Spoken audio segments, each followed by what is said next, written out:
तर मित्रांनो आणि मैत्रिणींनो, आपण ओव्हरथिंक करत असतो की आपला इगो आपल्याला ओव्हरथिंक करायला भाग पाडत असतो. मग ओव्हरथिंक करणं ही समस्या आहे की इगो असणं ही समस्या आहे? आपल्याला राग येत असतो की आपण आपला इगो वाचवायचा प्रयत्न करत असतो. मग राग येणं ही समस्या आहे की इगो असणं ही समस्या आहे? आणि जर एखाद्या व्यक्तीचा इगो सारखा सारखा हर्ट होत असेल तर या बाबतीत मेडिटेशन काही करू शकतं का? यासाठी आपल्याला मेडिटेशन समजून घेणं गरजेचं आहे आणि त्यासाठी आपण 8 व्हिडिओजची एक सिरीज घेऊन आलेले आहोत, ज्या सिरीजचं नाव आहे मेडिटेशन समजून घेण्याची यात्रा. या सिरीजमधले आत्तापर्यंत 5 भाग येऊन गेलेले आहेत आणि आज आपण हा 6वा भाग घेऊन आलेले आहोत, ज्यामध्ये आपण इगो आणि मेडिटेशन याचा एकमेकाशी असलेला संबंध सविस्तर पण अत्यंत सोप्या भाषेमध्ये समजून घेणार आहोत. सुरुवात करूयात आजच्या व्हिडिओला. आता सगळ्यात पहिल्यांदा समजून घेऊयात की इगो म्हणजे काय. तर इगो म्हणजे गर्व नाही किंवा इगो म्हणजे अहंकार देखील नाही, तर इगो म्हणजे आपल्या स्वतःच्या मनामध्ये असलेली आपल्या स्वतःची ओळख. आपल्या सगळ्यांच्या मनामध्ये आपल्या स्वतःची एक ओळख असते, एक इमेज असते की मला वाटतं मी हा असा असा आहे. आणि जर का आपल्या स्वतःच्या मनामध्ये असलेली ही ओळख किंवा ही इमेज जर ओव्हर पॉझिटिव्ह असेल तर त्याला इगो असं म्हणतात. ओव्हर पॉझिटिव्ह म्हणजे काय, तर मर्यादेपेक्षा जास्त आपण स्वतःला एक पॉझिटिव्ह व्यक्ती समजत असू की मी सगळ्याच बाबतीमध्ये पॉझिटिव्ह आहे, मला सगळ्याच बाबतीमध्ये पैकीच्या पैकी मार्क आहेत, असं जर का आपण स्वतःला समजत असू तर त्याला मग इगो असं म्हणतात. ती जी इमेज आपली तयार झालेली असते त्या इमेजला इगो असं म्हणतात. आणि मग या इमेजनुसार आपल्या अपेक्षा पण असतात की मी जर स्वतःला एक व्हॅल्युएबल व्यक्ती समजत असेल तर इतरांनी देखील मला व्हॅल्युएबल व्यक्ती समजायला हवं. मी जर का स्वतःला एक महत्त्वाची व्यक्ती समजत असेल तर इतरांनी देखील मला महत्त्वाची व्यक्ती समजायला हवं. मी जर का स्वतःला एक चांगली व्यक्ती समजत असेल तर इतरांनी देखील मला एक चांगला माणूस समजायला हवं आणि त्यामुळे मग त्यांनी तसं मला ट्रीट पण करायला हवं. त्यांनी मला दुखावता कामा नये, त्यांनी मला हर्ट करता कामा नये. मी जर का स्वतःला काहीतरी मिळवलेली, काहीतरी कमवलेली व्यक्ती समजत असेल तर इतरांनी मला कमी लेखता कामा नये. म्हणजे आपल्या मनात आपल्या स्वतःची जी ओळख असते, जी इमेज असते, त्यानुसार आपण अपेक्षा पण करत असतो, कारण आपल्याला ती इमेज सांभाळायची असते, ती ओळख सांभाळायची असते. आपल्याला अशाच गोष्टींची अपेक्षा असते ज्या गोष्टी या इमेजला सांभाळून ठेवतील. आपल्या या इमेजनुसार, आपल्या या ओळखीनुसार आपण हे ठरवलेलं असतं की आपण काय डिझर्व करतो. आणि जर आपण जे डिझर्व करतो ते आपल्याला मिळत नसेल तर आपल्याला भीती वाटते की बहुतेक आपली इमेज ब्रेक झाली की काय, आपल्या मनातली ही जी स्वतःची ओळख आहे ही ओळख चुकीची सिद्ध होतीये की काय, किंवा खोटी सिद्ध होतीये की काय, अशी आपल्याला भीती वाटायला लागते. आणि मग त्यानुसार आपण इथे रेजिस्ट करायला लागतो, आपण इथे विरोध करायला सुरुवात करतो की नाही, मी जे डिझर्व करतो ते मला मिळायलाच पाहिजे, कारण माझी इमेज ही आहे, मी असा आहे, मला हे मिळायलाच पाहिजे. याला म्हणतात इगो. जेव्हा आपण ही इमेज घट्ट धरून ठेवण्याचा प्रयत्न करत असतो आणि त्यानुसार आपल्याला जे मिळावं असं वाटतंय ते मिळवण्याचा प्रयत्न करत असतो हट्टाने, तेव्हा त्याला इगो असं म्हणतात. मग अशा वेळेला आपण अशा देखील गोष्टी अवॉइड करतो, अशा देखील गोष्टींना विरोध करतो ज्या गोष्टींमुळे आपली ही इमेज ब्रेक होऊ शकते. अशा गोष्टींपासून मग आपण लांब देखील राहायला सुरुवात करतो. याला इगो असं म्हणतात. म्हणजे काही झालं तरी आपण या इमेजला धक्का पोचेल असं काहीही स्वीकारणार नाही आहोत आणि जे येईल त्याला विरोध करणार आहोत. आपण फक्त त्याच गोष्टी स्वीकारणार आहोत ज्या गोष्टी या इमेजला सपोर्ट करतील. याला इगो असं म्हणतात. ही जी आपली इमेज असते, ही जी आपली स्वतःबद्दलची ओळख असते, ही खोटी नसते, पण ती पूर्ण सत्य देखील नसते. म्हणजे आपला हा जो इगो आहे, हा इगो खोटा नसतो, पण तो पूर्ण सत्य देखील नसतो. म्हणजे नेमकं काय की तो खोटा पण नसतो आणि पूर्ण सत्य देखील नसतो. म्हणजे काय, त्यासाठी आपल्याला हा इगो तयार कसा होतो हे समजून घेणं गरजेचं आहे. म्हणजेच आपली ही स्वतःबद्दलची ओळख, ही स्वतःबद्दलची इमेज तयार कशी झाली, तयार कशी होते, हे आता समजून घेऊयात. आता हा जो इगो असतो, हा इगो मनुष्यामध्ये जन्मतःच नसतो. म्हणजे ही जी इमेज आहे, ही जी स्वतःबद्दलची त्याची ओळख आहे, ही इमेज, ही ओळख मनुष्य जन्माला येताना घेऊन येत नाही, तर जन्माला आल्यानंतर ती इमेज, ती ओळख, तो इगो डेव्हलप होत असतो. त्याच्यामध्ये स्वतःबद्दलची ती ओळख निर्माण होत असते. आता ही कशा प्रकारे निर्माण होत असते, तर सुरुवातीला त्या मनुष्याला त्याची ओळख इतर लोक सांगत असतात. म्हणजे याला सुरुवात लहानपणापासून होते, की लहान असताना आपल्याला इतर लोक आपली ओळख करून देत असतात. म्हणजे लहान असताना काही जणांना सांगितलं जातं की तू शांत आहेस, तर काही जणांना सांगितलं जातं की तू हट्टी आहेस, तर काही जणांना सांगितलं जातं की तू खूप हुशार आहेस. याचबरोबर काही वेळेला आपल्याला कोणाशी तरी कम्पेअर करून देखील आपली ओळख करून दिली जाते. उदाहरणार्थात जर आपण एखादं चांगलं काम केलं तर आपल्याला तू गुड बॉय आहेस असं म्हणलं जातं. गुड बॉय आहेस, गुड गर्ल आहेस. आता इथे गुड आणि बॅड या दोन संकल्पना येतात. त्यानुसार मग त्या व्यक्तीची कुठल्या तरी दुसऱ्या व्यक्तीशी कम्पॅरिझन करून त्या व्यक्तीला सांगितलं जातं की तू गुड बॉय आहेस, तू त्या बॅड बॉयसारखा नाही आहेस, तू गुड बॉय आहेस. सो इथे परत त्याला त्याची ओळख कोणाशी तरी कम्पेअर करून देण्यात येते. और तू चुकीचा आहेस, तू बरोबर आहेस अशी देखील ओळख करून देण्यात येते. तू तुमच्या वर्गातला एक टॉपर मुलगा आहेस अशी म्हणून देखील ओळख करून देण्यात येते, किंवा तू एक ॲव्हरेज मुलगा आहेस अशी देखील ओळख करून देण्यात येऊ शकते.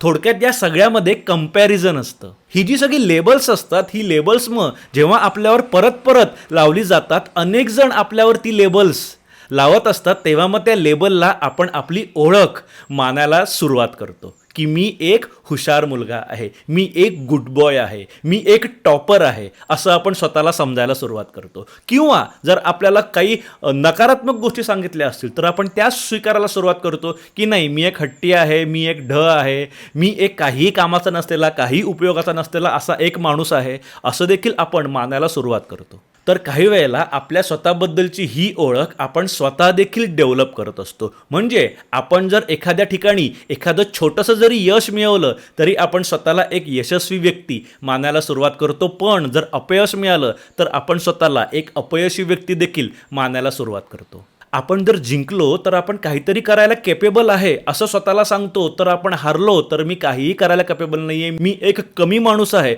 असं आपण स्वतःला सांगून मोकळे होत असतो. थोडक्यात ती घटना संपलेली असते, पण त्या घटनेमधून आपण जो स्वतःवर संस्कार करून घेतलेला असतो, तो संस्कार मग आपण कायमस्वरूपी कॅरी करत असतो.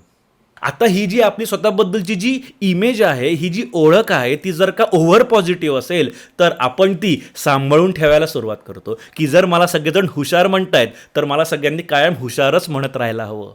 मला जर सगळेजण गुड बॉय म्हणतायत तर मला कायमस्वरूपी गुड बॉयच म्हणत राहायला हवं. मी जर का एक महत्त्वाची व्यक्ती आहे, मी जर का एक व्हॅल्युएबल व्यक्ती आहे, तर कायमस्वरूपी सगळ्यांनी मला व्हॅल्युएबलच समजायला हवं, महत्त्वाची व्यक्तीच समजायला हवं, असं आपण ती इमेज सांभाळून ठेवायला सुरुवात करतो.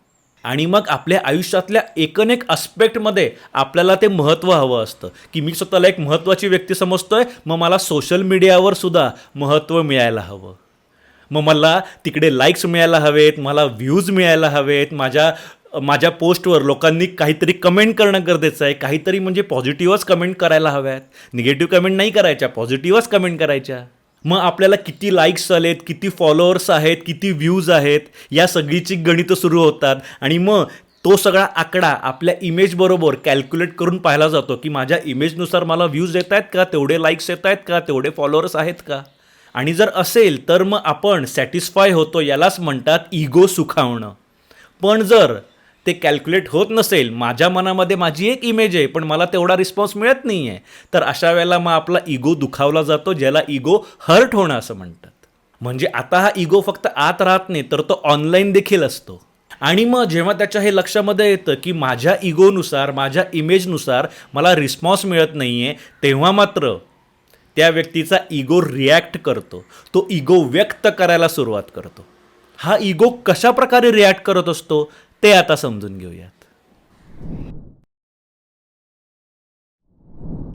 आपली ही स्वतःबद्दलची इमेज जेव्हा धोक्यात येते तेव्हा हा इगो रिॲक्ट करत असतो. म्हणजे काय, तर समजा मला ऑफिसमध्ये कोणीतरी म्हणलं की तुमचं प्रेझेंटेशन वीक होतं. असं म्हणल्यानंतर आपल्या मनामध्ये येतं की अरे मी तर एक हुशार माणूस आहे, कारण माझ्या मनामध्ये मी एक हुशार व्यक्ती आहे अशीच इमेज आहे लहानपणापासून, आणि मी त्यानुसार गोष्टी एक्सपेक्ट करत होतो, अपेक्षा करत होतो, आणि त्या सगळ्या गोष्टी मला मिळाल्यासुद्धा, आणि त्यामुळे माझी ही इमेज अजून जास्त स्ट्रॉंग झालेली आहे की मी एक हुशार माणूस आहे. असं असताना मला कोणीतरी सांगतंय की माझं प्रेझेंटेशन हे वीक होतं, असं कसं काय? याला म्हणतात इगो हर्ट होणं. इथे मग आपला इगो रिॲक्ट करायला सुरुवात करतो आणि मग तो वेगळ्या वेगळ्या फॉर्मॅटमध्ये रिॲक्ट करतो. आपला इगो रिॲक्ट करतो म्हणजे तो दरवेळेला भांडाभांडीच करतो असं नाही आहे, तो वेगळ्या वेगळ्या फॉर्मॅट्समध्ये रिॲक्ट करत असतो. त्यापैकी सगळ्यात महत्त्वाचा आणि सगळ्यात पहिला फॉर्मॅट म्हणजे ओव्हर थिंकिंग करणे. म्हणजे अशा वेळेला आपण ती मीटिंग जरी संपली तरी त्या सगळ्या गोष्टी डोक्यात ठेवून घरी घेऊन येतो. घरी आल्यावर देखील मग आपण त्यावर विचार करत राहतो की मी काही चुकीचं बोललो का, मी काही चुकीचं सादर केलं का, मी काही वेगळं सादर करायला हवं होतं का, मी काही वेगळ्या पद्धतीने माझा विषय तिकडे मांडायला हवा होता का. याला म्हणतात ओव्हर थिंकिंग. की समोरची व्यक्ती काहीतरी बोलली आणि त्यावर माझी इमेज ब्रेक होते की काय, माझी इमेज कोलॅप्स होते की काय, अशी मला भीती वाटली आणि त्यावर माझ्या इगोने रिॲक्ट केलं की नाही नाही नाही, याबद्दल काहीतरी विचार करणं गरजेचं आहे. समोरच्या व्यक्तीला असं वाटतंय की माझी इमेज ही एक हुशार व्यक्ती नाही आहे तर एक वीक व्यक्ती आहे, तर नाही नाही, हे नाही होता का, मग मला यावर काहीतरी विचार करणं गरजेचं आहे. नेमकं काय चुकलं असेल माझं या मीटिंगमध्ये याचा मला विचार करायलाच पाहिजे, असं म्हणून मग आपण त्यावर विचार करायला सुरुवात करतो. सो सगळ्यात पहिल्यांदा आपला इगो हा ओव्हर थिंकिंगमधून रिॲक्ट करत असतो की आपल्याला हे सहन होत नाही आहे की आपली इमेज कोणीतरी ब्रेक करतंय. त्याचबरोबर मागच्या ओव्हर थिंकिंगच्या व्हिडिओमध्ये आपण एक उदाहरण पाहिलं होतं की आपण कोणाला तरी मेसेज करतो आणि पुढचे 2 तास त्यावर रिप्लाय येत नाही.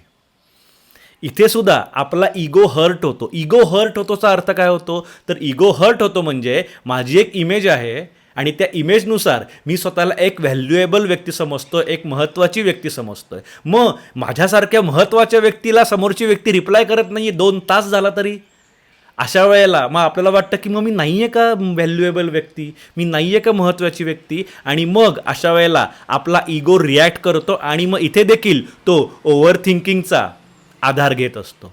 मग अशा वेळेला देखील मग आपल्या मनामध्ये हा विचार येतो की मी इम्पॉर्टंट नाही आहे का, मी आहे इम्पॉर्टंट, मग समोरची व्यक्ती का मेसेज करत नाही आहे. जाऊ दे, मग कदाचित समोरची व्यक्तीच महत्त्वाची व्यक्ती नसेल. जी व्यक्ती स्वतः महत्त्वाची असेल त्याच व्यक्तीला माझं महत्त्व समजेल. ज्या अर्थी माझं महत्त्व समोरच्या व्यक्तीला समजत नाही आहे त्या अर्थी समोरची व्यक्तीसुद्धा बहुतेक बिनकामाची असेल, कमी महत्त्वाची असेल. थोडक्यात इथे मग आपल्या लक्षामध्ये येतं की ओव्हर थिंकिंग हा विचारांचा इश्यू नाही आहे, तो इगोचा इश्यू आहे. की आपला इगो हर्ट झाला आहे आणि तो इगो हर्ट झालेला असल्यामुळे आपण इगोची रिॲक्शन म्हणून खूप जास्त विचार करतोय, ओव्हर थिंक करतोय. त्याचबरोबर हा इगो भावनेच्या फॉर्मॅटमध्ये देखील रिॲक्ट करत असतो. म्हणजे कुठलीही गोष्ट घडल्यानंतर या इगोमुळे आपल्या मनामध्ये कुठली तरी भावना निर्माण होत असते. उदाहरणार्थ आपल्याला कोणीतरी इग्नोर केलं तर आपल्या मनामध्ये दुःखाची भावना निर्माण होत असते. आपल्यावर जर कोणी काही टीका केली तर त्यानुसार आपल्या मनामध्ये रागाची भावना उत्पन्न होत असते. आपल्या जर कोणीतरी पुढे गेलं तर आपल्या मनामध्ये मत्सराची भावना म्हणजेच जेलसी निर्माण होत असते, किंवा कोणाबरोबर तरी असलेलं आपलं रिलेशनशिप संपण्याच्या बेतात आलं की आपल्याला भीती वाटायला सुरुवात होते. सो काहीतरी गोष्टी घडल्यानंतर आपल्या मनामध्ये भावना निर्माण होतात. त्याच्या मागे अनेकदा इगो हे कारण देखील असू शकतं. आपल्या मनात असलेली आपल्या स्वतःची इमेज, स्वतःबद्दलची ओळख हे देखील त्यामागचं कारण असू शकतं. कारण हा इगो भावनेच्या स्वरूपात देखील रिॲक्ट करत असतो. उदाहरणार्थात कोणी जर आपल्याला म्हणलं की तू सेल्फ सेंटर्ड आहेस तर अशा वेळेला लगेच आपल्याला राग येतो, कारण अशा वेळेला आपला इगो म्हणत असतो की नाही, मी असा नाही आहे. त्याचबरोबर एस्केपच्या फॉर्मॅटमध्ये सुद्धा आपला इगो रिॲक्ट करत असतो. एस्केपचा फॉर्मॅट म्हणजे काय, तर समजा आपल्याकडे रिकामा वेळ आहे. रिकाम्या वेळात असताना मग आपल्या मनामध्ये विचार यायला लागतात की मी माझं सगळं छान चाललं आहे का, माझ्या आयुष्यामध्ये सगळं ओके आहे का, मी माझ्या आयुष्यामध्ये यशस्वी आहे का, मी जेवढ्या ठिकाणी पुरेसा असायला हवा तेवढा आहे का, असे विचार आपल्या मनामध्ये यायला लागतात. आणि जेव्हा याची उत्तरं नकारात्मक यायला लागतात तेव्हा मग आपल्या मूळ इमेजच्या ती उत्तरं विरोधामध्ये असतात आणि मग ती उत्तरं आपल्याला सहन होत नाहीत आणि मग अशा वेळेला मग जाऊ देत ना, त्या विचारातच नको म्हणून मग आपण लगेच मोबाईल काढून बसतो, मोबाईल स्क्रोल करायला सुरुवात करतो, मोबाईलवर लाईक्स किती आलेत बघतो, व्ह्यूज किती आलेत बघतो, कुठल्या कुठल्या पोस्ट झाल्यात ते बघतो, कोणाकोणाच्या काय काय कमेंट्स आल्यात हे सुद्धा पाहतो, किंवा व्हिडिओज पाहतो, रील्स पाहतो, त्यामध्ये मन गुंतवतो. थोडक्यात आपल्या या इगोमुळे आपण हा एस्केपचा एक मार्ग निवडत असतो. ही सुद्धा आपल्या इगोचीच रिॲक्शन असते की तुम्हाला तुमच्या इगोला धक्का पोचेल असे विचारसुद्धा तुम्हाला सहन होत नाही आहेत. रिॲलिटी सहन होणं तर लांबची गोष्ट, तुम्हाला ते विचार पण सहन होत नाहीत आणि म्हणून तुम्ही तुमचं मन कुठेतरी अशा ठिकाणी गुंतवताय. तुम्ही इमिजिएटली कुठली तरी ॲक्टिव्हिटी करायला सुरुवात करता. याच्या मागे सुद्धा तुमचा इगो असू शकतो. थोडक्यात मोबाईल हा प्रॉब्लेम नाही आहे, मोबाईलचं ॲडिक्शन असणं हा प्रॉब्लेम नाही आहे, तर रिॲलिटीपासून पळ काढणं हा खरा प्रॉब्लेम आहे. आता पाहूयात की या सगळ्या विषयामध्ये मेडिटेशन काय करतं. तर याच्या आधीचे जर का 5 व्हिडिओ आपण पाहिले असतील तर आपल्या एक गोष्ट लक्षामध्ये येईल की मेडिटेशनमध्ये काय केलं जातं. मेडिटेशनमध्ये आपल्या मनामध्ये विचार येत असतात, पण आपण त्या विचारांच्या मागे जायचं नसतं, विचारांमध्ये रमायचं नसतं, त्या विचारांमध्ये गुंतायचं नसतं. आपण केवळ साक्षीभावाने त्या विचारांचं निरीक्षण करायचं असतं की आपल्या मनामध्ये कुठले कुठले विचार येत आहेत. एखादी मूव्ही पाहत असल्यासारखं आपल्याला ते विचार फक्त पाहायचे असतात, विचारांना अटॅच नसतं व्हायचं. आणि यामुळे आपण स्वतःला त्या विचारांपासून वेगळे समजायला लागतो. विचार आणि मी एकच नाहीये, मन आणि मी एकच नाहीये, मन वेगळं आहे, मी वेगळं आहे. धावतंय ते मन आहे, मी नाही धावत आहे. ही गोष्ट जेव्हा आपल्या लक्षामध्ये येते तेव्हाच आपल्याला मेडिटेशनचा एक फायदा हा देखील होतो की आपल्या मनात असलेली आपली इमेज आणि आपण वेगळे वेगळे आहोत ही जाणीव निर्माण व्हायला सुरुवात होते. आज आपण असं म्हणतोय की मी हुशार आहे, बरोबर, की मी एक गुड बॉय आहे, मी एक चांगला मनुष्य आहे, मी एक यशस्वी माणूस आहे, हे आपण म्हणतोय. पण जेव्हा आपण मेडिटेशन करायला सुरुवात करतो तेव्हा आपण आणि आपली इमेज या दोन वेगळ्या वेगळ्या गोष्टी आहेत हे देखील जाणवायला सुरुवात होतं. थोडक्यात ही जी इमेज आहे ही इमेज म्हणजे मी नाही आहे, तर ती इमेज मला सांगण्यात आलेली आहे. मला कोणीतरी सांगितलंय की तू असा आहेस आणि ते मी खरं मानून एवढे दिवस चालत होतो. त्याचबरोबर आपल्याला हे देखील जाणवतं की इमेज ही सतत बदलत असते. जर का कुठल्या तरी गोष्टीमुळे त्या इमेजला धोका पोहोचत असेल तर आता मी हे स्वीकारलेलं असते की हरकत नाही, ती इमेज चेंज होणार आहे. इमेज ही चेंज होत असते. लहान असतानाचे आपण आणि मोठे असतानाचे आपण एकच असतो का? मागच्या वर्षीचे आपण आणि या वर्षीचे आपण हे तरी एकच आहेत का? नाही, मनुष्यामध्ये सतत काही ना काहीतरी बदल घडत असतात. आपल्या इमेजमध्ये नियमित काही ना काहीतरी बदल घडत असतात, हे आपण स्वीकारतो. या दोन गोष्टी जेव्हा आपल्या लक्षामध्ये येतात की एक म्हणजे ती इमेज म्हणजे मी नाही आहे, ती इमेज वेगळी आहे, मी वेगळा आहे आणि इमेजसुद्धा सतत बदलत असते, या दोन गोष्टी जेव्हा आपल्याला जाणवायला सुरुवात होते तेव्हा मग ती इमेज सांभाळून ठेवण्याचा आपण प्रयत्न करत नाही. आपण ती इमेज ब्रेक झाली तरी चालेल या लेवलला येऊन पोचतो. आणि मग अशा वेळेला आपल्या इमेजला ब्रेक करणाऱ्या घटना जरी घडल्या तरी मग अशा घटनांच्या बाबतीमध्ये आपण ओव्हरथिंकिंग करायला जात नाही, किंवा उगाचच आपल्या मनामध्ये भावना जागृत होत नाहीत, किंवा उगाचच आपल्याला मोबाईलचं वगैरे ॲडिक्शन निर्माण होत नाही, कारण मग आता आपण एस्केपचा कुठला तरी मार्ग देखील शोधायला जात नाही. आपण हे स्वीकारतो की ओके, मला माझी इमेज आधी अशी वाटली होती, आता ती अशी आहे, हे आपण स्वीकारतो. कारण आता आपण स्वतःला त्या इमेजशी अटॅच करतच नसतो. आणि मग अशा वेळेला जेव्हा मला कोणीतरी येऊन म्हणतं की तू चूक आहेस, की मग माझ्या मनामध्ये हा प्रश्न येतो की मी चूक आहे असं हा मनुष्य म्हणतोय, ठीक आहे, पण माझ्या मनामध्ये माझी इमेज मी बरोबर आहे अशी आहे, पण ती इमेज आणि मी एकतर ती इमेज आणि मी एक नाही आहोत, आणि नंबर 2 इमेज ही सारखी बदलतच असते. ठीक आहे, तो आत्ता मला चूक म्हणतोय, कदाचित उद्याच तोच मनुष्य मला बरोबर पण म्हणेल. मग आत्ताच कशाला त्याचं मत माझ्याबद्दलचं बदलायला हवं? ठीक आहे, चूक तर चूक, काय हरकत आहे, कारण ते मत माझ्याबद्दलचं नाही आहे, माझ्या इमेजच्या बद्दलचं हे मत आहे. असा आपला ॲटिट्यूड या सगळ्याच्या बाबतीमध्ये निर्माण व्हायला सुरुवात होते. मेडिटेशन या इगोला किंवा या इमेजला डिस्ट्रॉय करत नाही, तर ते आपल्याला याची जाणीव करून देतं की ती इमेज म्हणजे तू नाही आहेस. थोडक्यात मेडिटेशन करायला लागलं असता आपण स्वतःला केवळ एक ऑब्झर्वर म्हणून समजायला सुरुवात करतो की माझ्या मनामध्ये विचार येत आहेत, ते विचार मी केवळ पाहतोय, मी त्यांना ऑब्झर्व करतोय. माझ्या मनामध्ये भावना जागृत होत आहेत, मी त्या भावनांना केवळ पाहतोय, मी एक ऑब्झर्वर आहे. इतकंच नाही तर माझ्या मनात माझी जी इमेज आहे त्या इमेजला सुद्धा आता मी लांब उभारून पाहायला शिकलेलो आहे. आता मी त्या इमेजचा देखील एक ऑब्झर्वर आहे. आपण आता या सगळ्याशी स्वतःला अटॅच करतच नाही. आणि मग अशा वेळेला आपल्या मनातल्या विचार, आपल्या मनातल्या भावना, आपल्या मनातली आपली इमेज या गोष्टी आपल्याला त्रास देणं बंद होतात. याला म्हणतात मन शांत होणं. पण जोपर्यंत हा इगो अस्तित्वात असणार आहे तोपर्यंत आपलं मन अशांत असणार आहे. कारण या इगोच्यामुळेच आपण आपले विचार, भावना, इमेज यांना अटॅच होत असतो. आणि मग ही अटॅचमेंट अजून देखील काही बाबतीमध्ये आपण कॅरी करायला सुरुवात करतो. माझं मत, माझं यश, माझं नातं, माझी इमेज, माझे विचार, माझ्या भावना. म्हणजे हा इगो आतमध्ये असतो पण त्याचा होल्ड बाहेरपर्यंत असतो. आणि आपल्या आत असलेल्या या इगोची बाहेर असलेली ही जी पकड आहे या पकडलाच म्हणतात अटॅचमेंट, आसक्ती. याच्या पुढच्या भागामध्ये म्हणजे 7व्या भागामध्ये आपण याच अटॅचमेंटबद्दल आणि त्याचा मेडिटेशनशी असलेल्या संबंधाबद्दल सविस्तर समजून घेणार आहोत. मेडिटेशन समजून घेण्याची ही यात्रा जर तुम्हाला उपयुक्त वाटत असेल तर याच्या नंतरचा 7वा व्हिडिओ आवर्जून पहा, न चुकता पहा.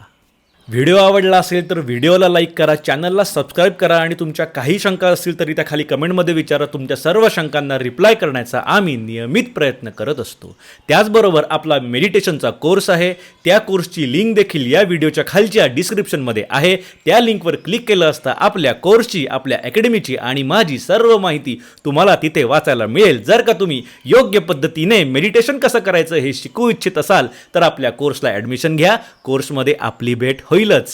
कोर्स हा लाईव्ह आहे, इंटरॅक्टिव्ह आहे, जिथे आपण एकमेकांशी बोलू देखील शकतो. तुम्ही मला तुमच्या मनातल्या शंका विचारू देखील शकता. आयुष्य सुंदर आहे, आपल्याला अजून सुंदर बनवायचं आहे आणि त्यासाठी मेडिटेशन करणं गरजेचं आहे. सो मेडिटेशन करत रहा. Rakesh Deshpande signing off.